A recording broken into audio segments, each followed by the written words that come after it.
Hello everyone, we are back with more questions and hopefully this session will help you so many ways, especially during audit. So Ben, first question that I wanted to ask you is what compliance challenge do RTO face and how can vet resources help CEO and directors achieve peace of mind during audit? Okay, great question. First of all, thank you, Mahi, for introducing me. So, compliance. So, first of all, we'll discuss about the compliance challenges. So, we'll discuss about the major compliance challenge. Number one is about that the assessment resources that RTO has that doesn't meet the training package requirement, doesn't meet the SRTO's 2015 clause 1.8 requirement, the principle of assessment and rules of evidence. And because that tool is not right, then it also lead to the evidence. The evidence that captured given by the student that also have a problem. Oh yeah. Which then lead to the second problem that RTO face that when the trainer collecting the evidence, then they don't have sufficient evidence. Yeah. So means in some time that it asks that okay list 5 things and then student only list 4 things. Oh, okay. And sometimes trainer missed marking.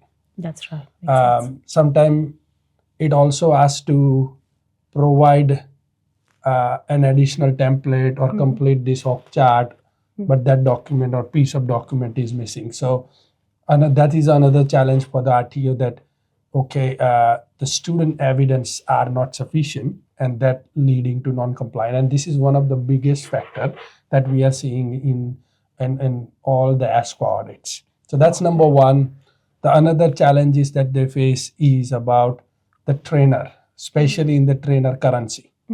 So what trainer currency is that we, according to SRTO's 2015, the trainer need to maintain their industry currency.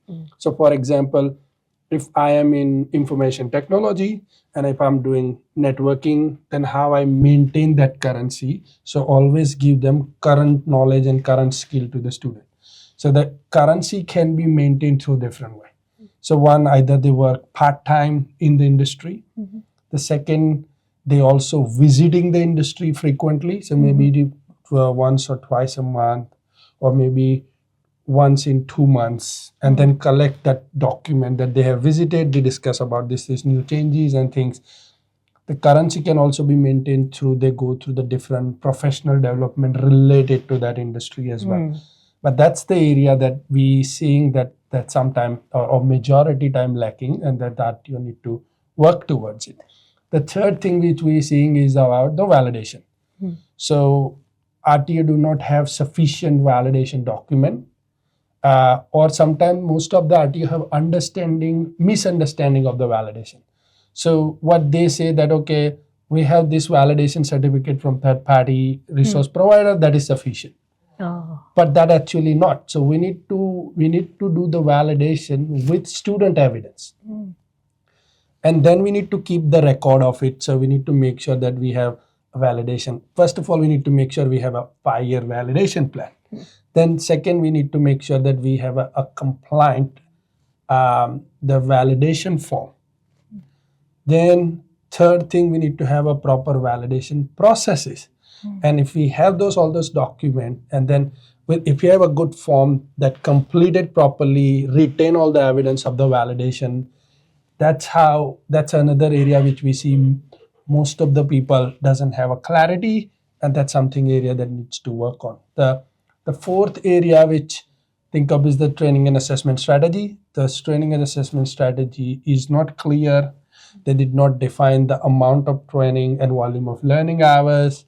And we might do another session on what is amount of training and what is volume of learning, because it might take some more time. Then sometimes the simulation resource information is not there. Sometimes the training package information is incorrect. Sometimes the placement information is not there. Detailed information about which unit under the placement is not there. So there are range of information. Those are the information are not there that leads to a non-compliance. Oh, okay. And nowadays we have seen that ASQA now focusing on self-assurance and taking interviews of trainers, students, and the management staff. So that's why now ASQA is asking, where is your self-assurance process? Oh. You don't have a systematic self-assurance process, and that also the common challenges that happen.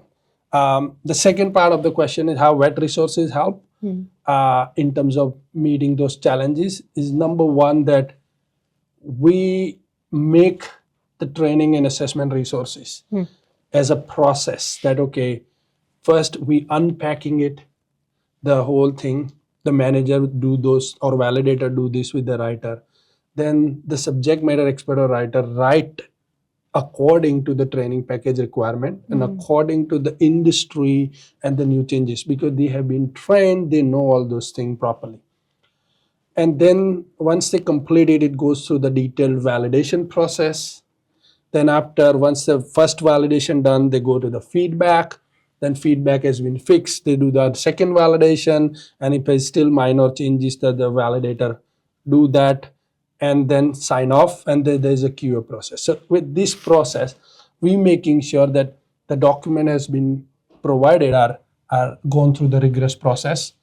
They meet the training package requirement. They also meet the ASQA's expectation about the resources. That includes that, okay, if we have a detailed benchmarking information, if they have a detailed observable behavior for trainer to make a judgment, if they have a sufficient instruction or clear instruction about what to do, how to perform, and all those parts. So that way, if those resources have done properly, that means that RTO, CEO, managers, they need to review through, but there will be a very minimum or no contextualization required. That saves them a time, energy, effort towards it, and that also create a good quality assessment system. So that's number one. We also help RTO if they need any help in validation, training and assessment strategies, just to make sure that it's a whole cohesive system.